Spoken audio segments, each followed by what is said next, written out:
Welcome to The Explainer. Right now, if you glance at any major news outlet, you're probably getting completely overwhelmed by a chaotic barrage of breaking news about the ongoing US-Iran war. It's a complex, fast-moving situation, right? Updates are literally pouring in by the minute.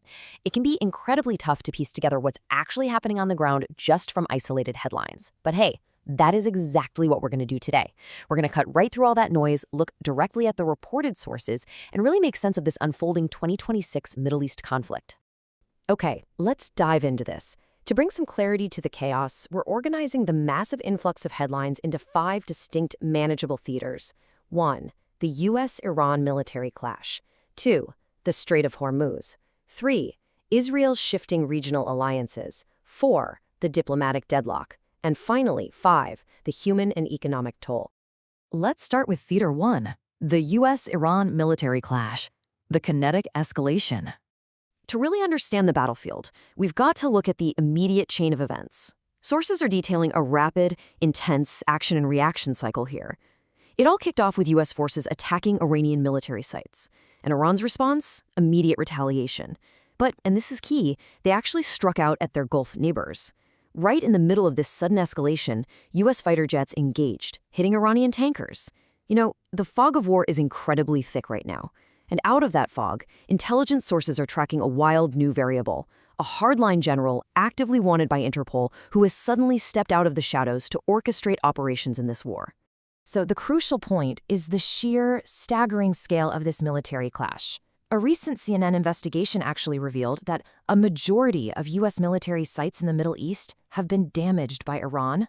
Think about that for a second. When you consider the massive US military footprint in that region, the word majority represents an unprecedented vulnerability for a global superpower in a highly volatile area. Moving on to Theater 2, the Strait of Hormuz, a crucial strategic choke point. Down in the waters of the Persian Gulf, there's a specific term absolutely dominating military briefings right now, the Mosquito Fleet. This refers to Iran's naval strategy of utilizing swarms of small, highly agile boats. Now, reports are indicating that Iran's navy has taken a pretty severe beating during this conflict, but this Mosquito Fleet means they still pack a very serious wartime strike capability. The threat is so intense, in fact, that commercial vessels under attack in the Gulf are completely bypassing traditional local channels. Instead, get this, they are making their very first distress calls to a tiny, specialized maritime center located in a seaside town in the UK.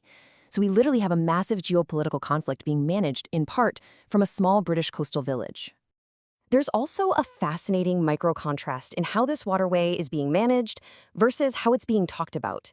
On one hand, Donald Trump is stating that an agreement with Iran has been largely negotiated and guarantees the Strait of Hormuz will be opened. But on the ground, tactical reality paints a drastically different picture. Iran is actively imposing new rules for the strait to secure wartime gains. On top of that, sources report they are eyeing a brand new source of power located deep beneath the strait itself. It's a stark difference between political claims of an open waterway and the tactical reality of a nation securing deep-water strategic assets. Let's move to and see how this builds into Theater 3, Israel's shifting regional alliances, the new fault lines. We are watching a highly complex web of shifting allegiances take shape in real time. According to recent reports, Israel and the UAE are suddenly finding common cause as the war fundamentally scrambles the region's power dynamics. Furthermore, exclusive sources are revealing that Israel has actively sent troops to Azerbaijan, operating through a secret network that stretches right across the region. But this rapidly expanding tactical footprint, it's directly tied to their anxiety over U.S. diplomacy. Specifically, Israeli leadership is reportedly terrified that Donald Trump will strike a bad deal with Iran, a deal that they feel would leave their core war objectives completely unmet, forcing them to rely heavily on these new clandestine partnerships. That brings us to Theater 4, the diplomatic deadlock. High-stakes negotiation.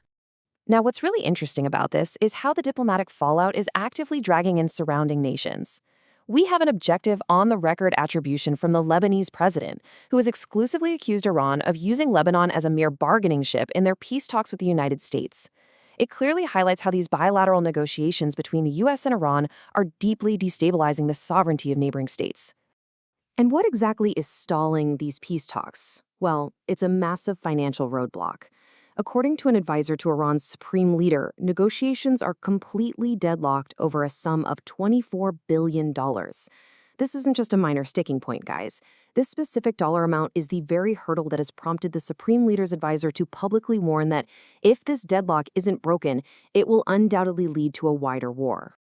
Finally, we reach Theater 5, the human and economic toll, the civilian fallout.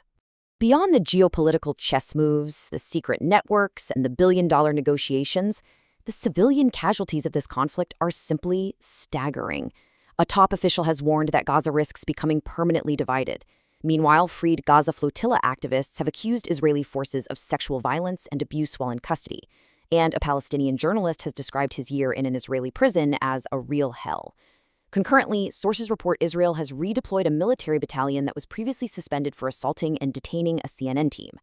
And if we look at the Iranian population, a country whose economy was already in a really dire state, millions now face severe poverty and job losses, all while a restrictive two-tier internet access system is exposing deep cracks in the regime and fueling widespread public anger. And this brilliantly illustrates the ultimate tension of this crisis. We've mapped out the battlefields, the shifting alliances, and the devastating civilian toll. Yet Iran recently put forward what has been heavily criticized as a garbage peace offering, something they claim is absolute proof of their victory. When we contrast that claim with the chaotic reality on the ground that we've just examined, we are left with one really critical question. Will this heavily scrutinized offering actually end the war, or is a far more devastating regional catastrophe now completely inevitable? Keep your eyes on the data and keep questioning the headlines.